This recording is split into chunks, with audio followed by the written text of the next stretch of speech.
Hey everybody, my name is Scott Keeble. I am the pastor of Copper Creek Church, and we meet in the YMCA on Sunday mornings for worship. Well, we did until the coronavirus showed up. We are really missing our place there at the Y. Maybe you are too. Kind of feels like everything is changing under us and changing so fast it's hard to keep up. When all of the things that we're used to and all of the places that we're used to going suddenly aren't available anymore, it can really leave us feeling isolated. I read earlier today that during a pandemic, our physical health requires social distancing, but our spiritual health means that we can't let that lead to social isolation. For a lot of you, like me, the YMCA was more than just a place to exercise. It's actually a place for community. It's a place to belong, a place for connections with other people, a place to take care of yourself with people that you know and you care about and that you know care about you. And for a lot of us, that loss is felt a lot more deeply than losing a place to jump up on a treadmill. So I just want to offer a couple of encouraging thoughts about how to avoid social distancing become social isolation and how to just take care of yourself spiritually a little bit. First thing, keep reminding yourself to adopt an attitude of love and care for other people. Jesus once said that perfect love casts out fear.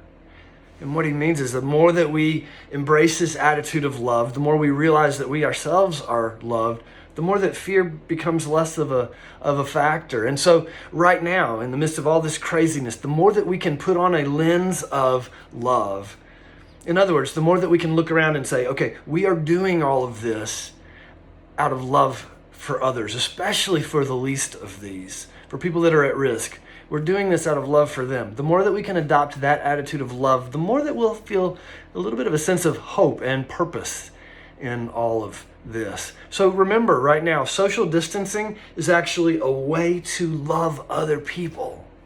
And when you start to get a little frustrated by all the inconveniences and all of the things that we can't do right now, remind yourself that it's actually worth it because we are doing this for those who are at risk for their sake. All these restrictions and cancellations, they're all really hard. But we're doing it out of love. And the more that we have this attitude of love, the more we can keep choosing that, the more that this will have a little bit of a sense of purpose to it. Here's how Jim Wallace put it: leaning into love and learning what it really means to love our neighbors in this crisis will be crucial to our collective health and survival. Put on an attitude of love. It will change the way that you experience this season. Another encouragement is, even in the midst of all of this social distancing and these times when we're supposed to be practicing, kind of separating from one another, even then, you still don't have to go through it alone. Faith communities all over town are offering online worship services where you can actually interact and ask questions and leave comments. Many churches like ours are creating midweek online experiences for people to connect and have relationships and to continue to talk and stay connected and not isolated throughout the week. If you need help finding a faith community, I know the staff at the Y would be glad to make some recommendations. And you know what? A faith community can be a really encouraging source of connection during a time like this. But I want to encourage you with another thought, and that's that you can also be a tremendous source of encouragement for people during a time like this.